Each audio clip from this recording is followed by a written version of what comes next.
문재인 대통령이 청와대 정책사령탑을 전격 교체했습니다. 청와대 정책실장에는 김상조 공정거래위원장이, 경제수석에는 이호승 기획재정부 1차관이 임명됐습니다. 청와대는 문책을 하기 위한 경질성 인사는 아니라고 밝혔습니다.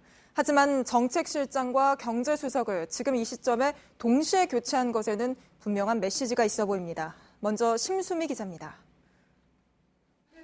청와대는 새 정책실장에 김상조 공정거래위원장을 임명했습니다. 참여연대 등 시민단체에서 일하며 재벌 개혁을 외쳐온 대표적인 진보 성향의 경제학자입니다. 2017년 대선 캠프에서 제이노믹스로 불리는 현 정부의 경제정책 밑그림을 설계하기도 했습니다. 이와 함께 경제수석에는 이호승 기획재정부 1차관을 임명했습니다. 경제관료 출신으로 이번 정부에서 첫 일자리 비서관을 지냈습니다. 전임자들이 임명 1년도 되지 않아 바뀌어 문책성 인사라는 관측도 나왔지만 청와대는 그렇지 않다고 했습니다. 청와대는 김 실장과 이 수석이 소득주도 성장, 혁신 성장, 공정경제 등 기존 3대 경제 정책을 이어갈 적임자라고 설명했습니다. JTBC 심수희입니다. 청와대 취재기자 연결해서 이번 인사의 배경은 뭔지 좀 더 자세히 짚어보겠습니다. 이서준 기자, 청와대가 임명을 하면서 이제 김상조 신임 정책실장의 강점으로 정무 감각과 소통 능력을 강조했군요. 네, 문재인 대통령은 2018년 마지막 날에 여당 지도부들과 청와대에서 오찬을 했는데요. 이때 경제 실패 프레임이 워낙 강력하게 작동하고 있다. 경제 성과가 있어도 국민에게 제대로 전달되지 않아 안타깝다. 이렇게 말했습니다. 청와대 고위 관계자에 따르면 문 대통령의 이 같은 고민이 최근까지 계속돼 왔다고 합니다. 김상조 실장이 국민 눈높이에 맞게 이 경제 정책과 기조를 잘 전달할 수 있는 이 적임자라고 판단한 것 같습니다. 예, 그렇다면 국민에게 잘 전달이 될 수 있도록 앞으로 김상조 정책실장은 좀 더 적극적인 소통 행보를 보일 것이다. 이렇게 해석을 할 수 있을까요? 네, 김상조 실장은 오늘 취임 인사말을 통해서도 두루 만나고 적극 설명하겠다는 뜻을 밝혔습니다. 한번 들어보시죠. 국회의 여야 의원님들과 적극적으로 소통하고 그 고견을 정책에 반영하도록 하겠습니다. 다양한 이해관계자들의 목소리를 듣고 국민 모두가 체감하는 성과를 낼 수 있도록 노력하겠습니다. 예. 자, 그런데 정책실장과 경제수석 둘 모두 전임자들이 채 1년을 일하지 않았습니다. 교체 시점을 지금으로 잡은 배경은 뭐라고 볼 수 있을까요? 일단은 여당에서 문 대통령에게 건의를 하면서 전격 단행된 것으로 전해지고 있습니다. 7월 초 하반기 경제정책 방향을 발표를 하는데 하반기 시작 전에 전격 교체를 해서 분위기 쇄신을 노린 것으로 보입니다. 또 야당이 총선 국면을 앞두고 경제 관련 집중 공세를 펼 텐데 이에 선제적으로 대응하겠다는 뜻도 반영된 것으로 전해집니다. 예. 그런데 보통 하나하나 이제 단계적으로 바꿔가는 경우들도 많았었는데 이번에 정책실장과 경제수석을 동시에 교체를 했습니다. 이에 대해서 청와대는 뭐라고 설명을 했습니까? 청와대 경제사령탑 2명이 동시에 교체가 되면서 경질성 인사냐는 의문도 제기됐는데 그건 아니라는 입장입니다. 다만 문 대통령이 경제참모들과 부처에 올해 내내 강조해온 게 국민이 체감할 수 있는 가시적 성과입니다. 하반기에는 반드시 가시적 성과를 낼 수 있도록 조직을 다잡겠다는 이 강력한 쇄신 메시지를 던진 셈입니다. 예. 신임 경제수석으로는 이호승 기획재정부 차관이 임명이 됐습니다. 발탁된 배경을 좀 설명해 주시죠. 네, 이호승 수석은 2017년 5월부터 지난해 12월까지 청와대 일자리 기획 비서관을 지낸 청와대 1기 참모진 출신입니다. 현 정부 경제정책 기조와 이 국정 철학을 공유하고 있는 겁니다. 청와대는 이 미중 무역 분쟁 등 대외 경제 불확실성이 커지는 상황인 만큼 이 기재부 1차관에 있으면서 이 거시경제, 국제경제 등을 총괄한 점도 발탁 배경이라고 설명했습니다. 지금까지 청와대에서 JTBC 이서준입니다.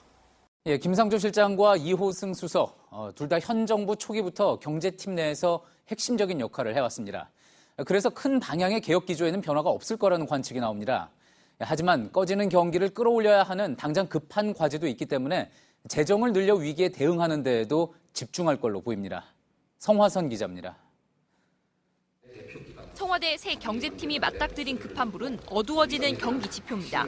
수출은 이달에도 내리막길을 걷고 있습니다. 지난해 같은 기간보다 10% 줄었습니다. 미중 무역 전쟁과 화웨이 사태가 커지면서입니다. 이런 추세라면 7개월 연속 마이너스로 이어질 가능성이 높습니다. 성장에도 빨간불이 켜졌습니다. 이미 한국은행과 OECD는 잇따라 한국 경제 성장률 전망치를 낮췄습니다. 위기 관리를 위해 청와대 3기 경제팀은 보다 적극적인 재정 확대에 나설 것으로 보입니다. 김상조 정책실장은 문재인 후보 선거 캠프 때도 공공부문의 역할을 강조했습니다.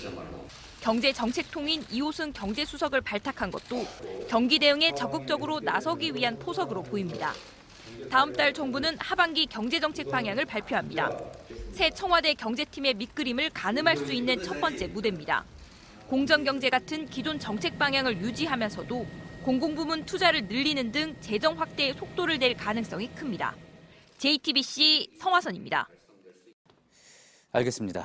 두 번째 키워드 볼까요? 자, 두 번째 키워드 바로 보겠습니다.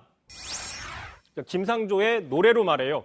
예, 오늘 앞서도 저희가 리포트해드렸지만 청와대 정책실장으로 임명이 된 김상조 공정거래위원장 이야기인가 보군요. 그렇습니다. 발탁도 좀 전격적이라서 화제가 됐는데 그러다 보니까 기자들이 좀 전화를 많이 했겠죠. 기자들이 전화를 하다 보니까 그 통화 연결음도 화제가 됐습니다.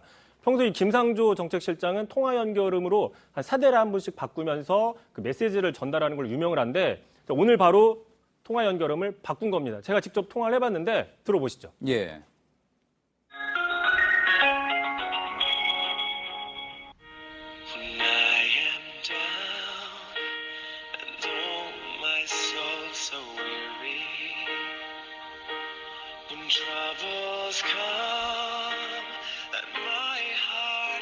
예, 이 노래군요.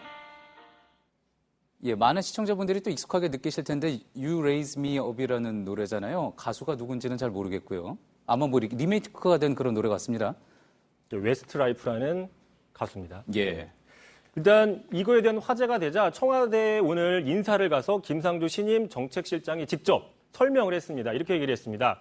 김상조 실장은 자, 오늘 핸드폰 휴대통화 연결을 바꿨는데 제목이 You Raise Me Up to 그 가사를 보면 You Raise Me Up to More Than I Can Be.